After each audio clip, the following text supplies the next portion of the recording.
Сәлеметсіздер ме балалар? Бүгінгі біз қазақ тілі мен әдебиеті сабағында радио арналарды тыңдаймыз деген тақырыпты көрген боламыз. Радио арналардың бірнешеуін атап өтейін сіздерге. Қазақ радиосы. Ол жерде өздерің түсініп отырғандай қазақ тіліндегі айтылатын әсем әңгімелер, жаңалықтар қазақ тілінде жүргізіліп сіздерге жеткізіледі. Ал балалар, біз енді күнделікті пайдаланып жүрген әдіс-тәсілдердің бірі болып табылатын тілдік реакция тізбегі әдісі арқылы сендермен сөйлем құрастырамыз, иә? Білесіңдер оның ережесін. Мен сендерге белгілі бір сөйлем құрастыра отырып, келесі қатысушыға, яғни білім алушыға жолдайтын боламын.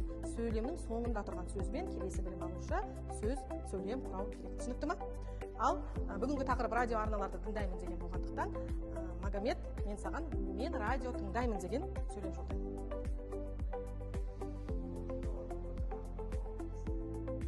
Жаңа ақпарат аламын, естимін. Соңғы сөз естимін болды. Кімге жолдаймыз? Әділет. Келесі, естимін сөз айтылды, енді? Ендігі балалар келесі сендермен мынау радио арналарды тыңдау тақырыбын кеңінен түсінуіміз үшін келесі бізде ішкі дауыс трансформациясы әдісі. Ол ішкі дауыс трансформациясы деген қалай екенін білеміз ғой, иә?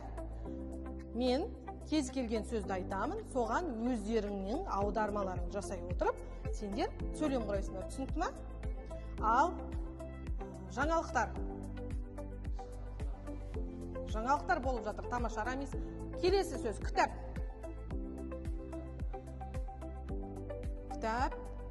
Кітапты радиода талқылайды дейді. Жақсы, тамаша, қабылданады. Радиодан эфирді тыңдадым. Тамаша. Эфирген енді балалар бізде келесі соңғы тәсілдердің бірі тілдік импульс тәсілі болады.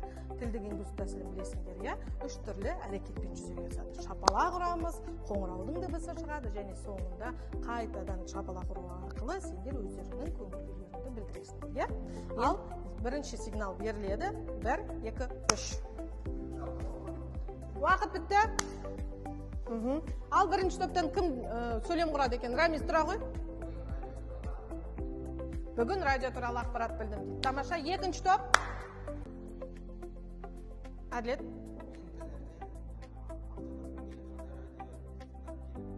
Ал бастаймыз. Сигнал берілді.